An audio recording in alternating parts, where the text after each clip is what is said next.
गुजरात के जूनागढ़ से बीजेपी के उम्मीदवार किरीट पटेल के समर्थन में पार्टी के प्रचार के लिए पिपलिया जाते समय रास्ते में कुछ अज्ञात हमलावरों द्वारा भक्ति प्रसाद स्वामी की गाड़ी रोककर उनके ऊपर हमला किया गया। हमला करने के बाद बदमाश मौके वारदात से फरार हो गए। आपको बता दें कि स्वामी को हाथ और माथे पर कई गंभीर चोटें आई हैं और उन्हें आईसीयू में रखा गया है। इस घटना से हिंदू संप्रदाय के साधु काफी नाराज हो गए हैं। पुलिस मामले की जांच में जुट गई है।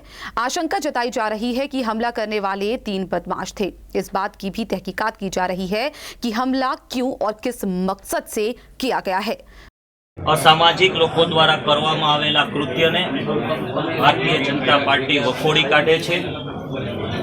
एक साधु संत पर हुमलो एटले गुजरात पर हुमलो, समग्र स्वामीनारायण संप्रदाय पर हुमलो। जे कंई पण असामाजिक लोको द्वारा कार्य करवामां आव्युं हशे, जिला पोलीस अधिकारी ने बात करी अने एनी तटस्थ तपास थाय एना माटेना अमारा द्वारा प्रयत्नों करवामां आवशे। विसावदर विधानसभा सीटनु मोटा कोटड़ा गामथी नवा पीपड़िया तरफ जई रह्या हता त्यारे आ घटना बनी छे। जाणवा मळेल छे के गाड़ी पण बिनवारसी हालतमां हुमलाखोरो त्यां हुमलो करी अने भागी छूटेल छे।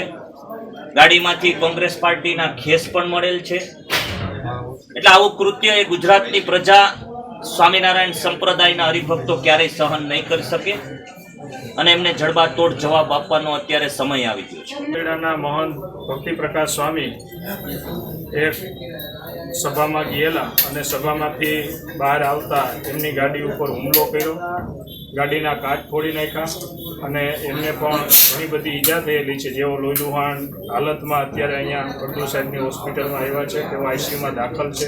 કે ઘણો ટાઈમથી આ ભક્તિ પ્રકાશ સ્વામી ભાજપનો પ્રચાર કરતા હતા, તે 2 દિવસ પહેલા એમની ઉપર ફોન આવેલો ધમકીનો કે ભાઈ તમે આ કાર્ય કરો છો સ્વામીજી બરાબર નથી, અમે પછી તમને જોઈ લેશું।